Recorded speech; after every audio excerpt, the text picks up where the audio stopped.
Hello everyone. So in the last class we had spoken about cyclohexane and cyclohexane conformations. We have spoken about what all different conformations for cyclohexane are there. The intermediate conformations when we convert a chair to flip chair, which are the stable ones, which are the chiral ones, which are the unstable ones. All we had spoken, and we had spoken about the potential energy graph of the cyclohexane conformation also. At the last part of the last video, we had spoken about if there is a substitution on the cyclohexane. That means if a group is attached on the cyclohexane, so which position is more suitable for that substitution to be placed on a cyclohexane so that your cyclohexane conformation can be stable one. As I mentioned in the beginning of the video, of the last video, that chair and flip chair both are equally stable. But when it comes to a substituent group which is attached on the cyclohexane, then the position of cyclohexane substituent obviously matters. So in the case where the substitution is on the axial position, it faces the diaxial repulsion and hence makes that chair conformation lesser stable as compared to the other one in which that particular substituent group is present on the equatorial position. So this is due to the diaxial repulsion what your group faces on the axial position of the cyclohexane, right? So all this we had discussed in the last class, and now today we will be talking about furthermore cases in which cyclohexane is disubstituted. That means you have two substitutions at different positions, and we will see which all different forms can be formed when you have a cyclic ring, and if you have an sp3 carbon in it, and on sp3 carbon if you have disubstitutions, two sp3 carbons disubstituted with the two different groups, then it can show Gi. So when it shows Gi, it will have cis form as well as trans form. So out of that cis and trans form, which one is more stable, that we have to understand. So let's begin with it, and then I'll show you one by one what exactly I'm talking about. So first compound which we are talking about is 1,2 dimethyl cyclohexane. So if you'll just simply draw it in a 2D plane, that's how we're gonna do it. Draw it. This is one methyl and this is the another methyl. That's how it will look like. And does it capable of showing the geometrical isomerism? Pretty much, because this is an sp3 carbon and this is also sp3 carbon. So now depending upon the positioning of the CH3 groups, it will be cis or it will be trans. So it can show Gi, cis and trans both. Now we are going to form the cis and trans forms, but not in a simple 2D structure what I have mentioned over here. Instead, we will be using the chair form of our cyclohexane, which is the stable form. And now we will place these CH3s on the cis position and trans position, and we will see which particular form of chair with cis or trans is more stable. Okay, so let's see. First of all, you have to understand that if I talk about chair conformation, this is my chair. Okay, and now if I talk about putting two groups, let's say I have written the first and second position. So this is my first position, this is second, this is third, this is fourth, this is fifth, and this is sixth. If I say I want a particular group to be in cis position, one position is, let's say, axial. I have put CH3 here. I cannot put my CH3 like this on the axial position. First of all, we know that these are not obviously can be on this in the same direction. So this is a mistake. And then we know that at the alternate position, the axial will go down. Okay, so that means the only option what I have is putting it down over here. But is it forming cis form? No, this is trans form. This is up and this is down. That means it is not forming cis form, this is forming trans. So we cannot say that both will be on axial position, one up and one down, and we will call it cis. So what is cis form? Cis form is when one CH3 is going up in the axial position, and in other case, and in the second carbon, your CH3 is in the equatorial position, that is also going up. So I told you that though the equatorial is similar to the horizontal plane, but it also has up and down. Up equatorial represents that the axial bond is down, and down equatorial represents that you have axial bond up. Okay, so we know that any of the axial bond which is going to be there on the second carbon is going to be downwards. Okay, so your CH3 will be in up equatorial, and this will form the cis form of your molecule. Okay, so now what all we have on this carbon, we have hydrogen which will be going down, and on the first carbon we will have hydrogen, my bad, let me just change the color. On this carbon we will have hydrogen which will be going down. So hydrogen, this down equatorial and down axial is in the cis form, and CH3 on up axial and up equatorial is in the cis form. So one on axial and one on equatorial, both moving upwards, will be considered as cis form. Okay, not one CH3 on one upper axial and one CH3 on a down axial. This was not a cis form. In the alternate carbon, you cannot have the positioning in such a way that both the axial bonds are up. So both of these are not cis form. So this is your cis form. So what we can see it over here, what we have taken, CH3 is up right here on the axial position, and my another CH3 is in the equatorial position up. This is called as cis form. Okay, so this whole combination is what, when you talk about the CH3, which all two positions it is occupying? Axial equatorial. So this molecule, we will say that it is in the axial equatorial form. Now when I'll do a flip chair, what will happen? This is how the arrangement would be. This carbon will be carbon number 1 and this carbon will be carbon number 2. The CH3 which was up axial will be up equatorial. So direction remains same. If it was up axial, then it will be up equatorial. If it was down axial, it will become down equatorial. Okay, so now here it was up axial, so it will be up equatorial over here, and hydrogen was down equatorial, so down axial it will be. This is my first carbon's configuration. Look at the second carbon configuration. CH3 was up equatorial, so it will be up axial over here, and this was down axial. Hydrogen was down axial, so hydrogen will be down equatorial over here. This is how we do the flipping. I had explained you in the last session. If you have not understood, you can ask me. If you have any doubt, better you go back to the old video, try to understand how the arrangements are and what are the rules of flipping, and then you can come back to this so that you become very clear when I'm flipping the chair why the positioning of the first carbon is coming here, down here, and the second carbon is coming down here, and how the equatorial has got converted into axial and axial has got converted into equatorial. So now if you say what is the positioning of CH3?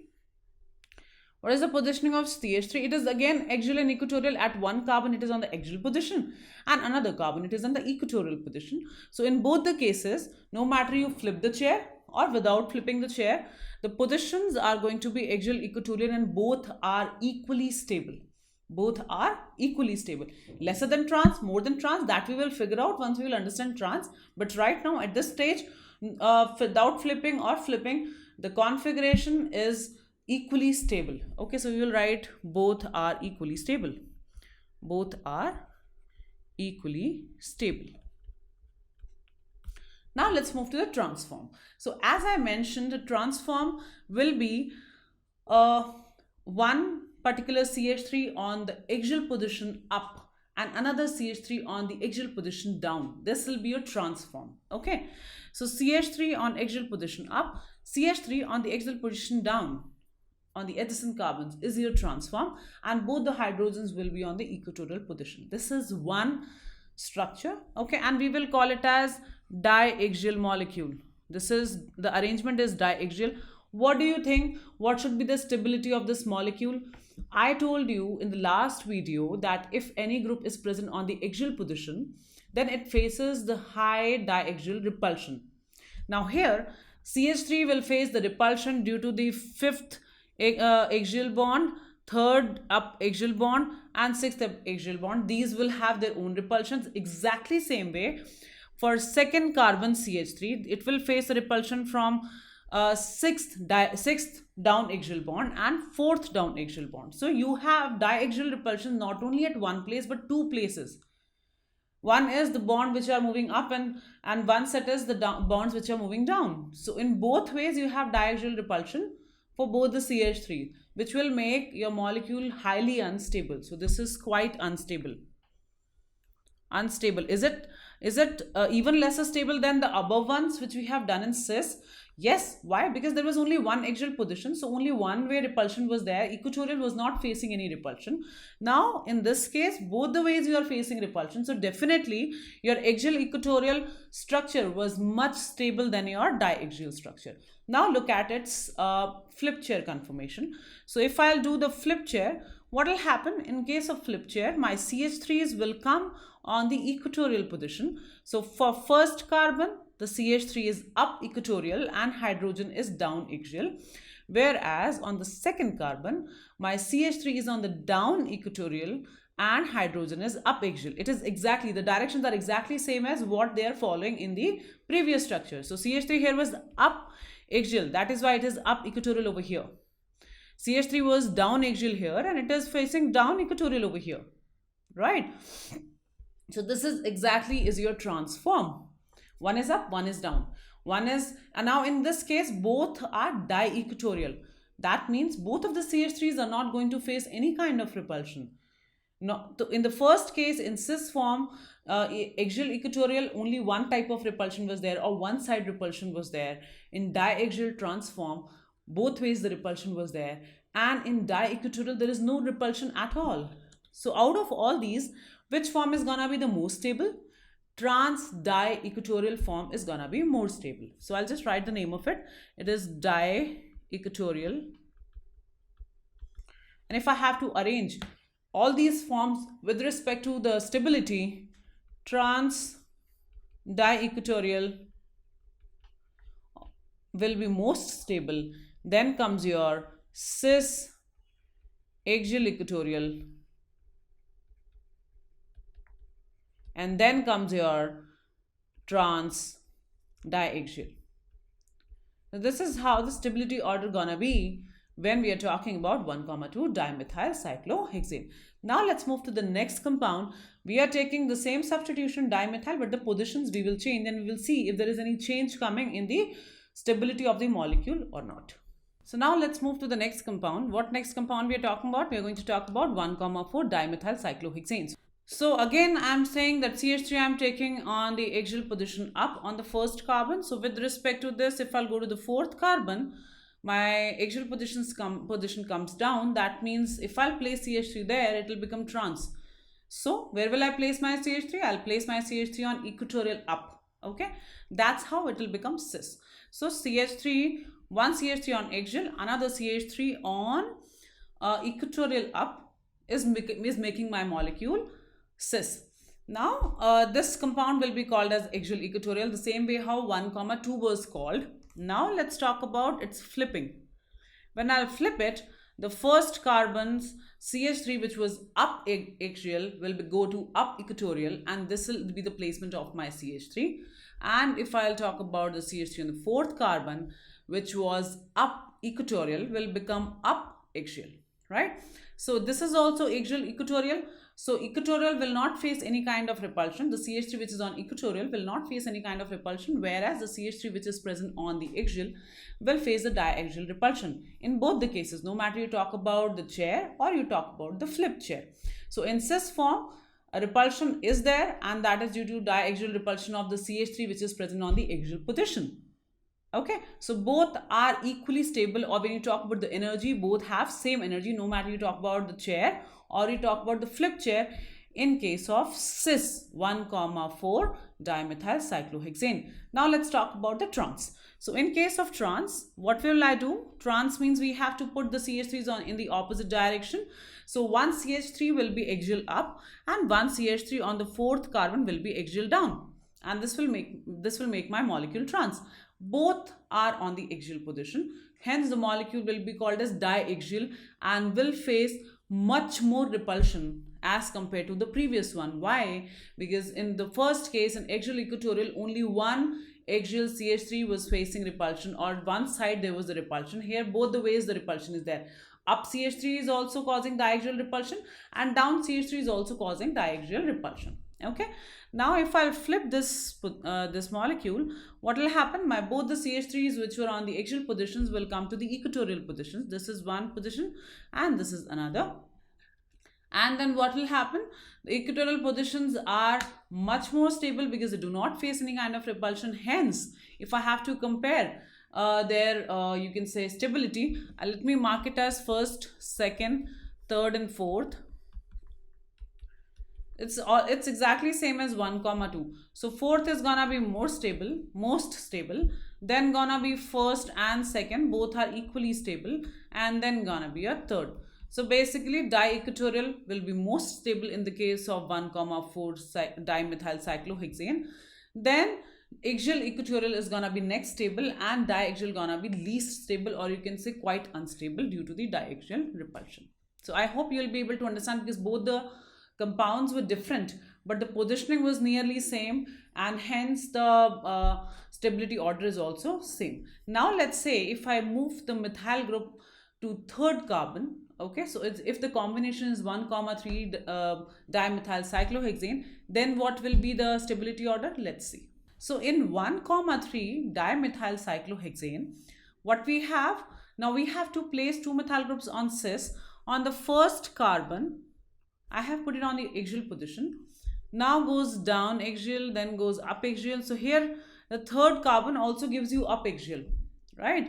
Up axial, both the CH3 will place. This will be cis. This will not be trans. Basically, we have to look at the positioning. So both are up. Both axials are up. Hence, this is cis.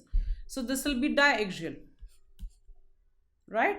If I do the flipping, in that case, what will happen? Both the CH3s will come on the equatorial positions, and after flipping, the molecule will become di-equatorial.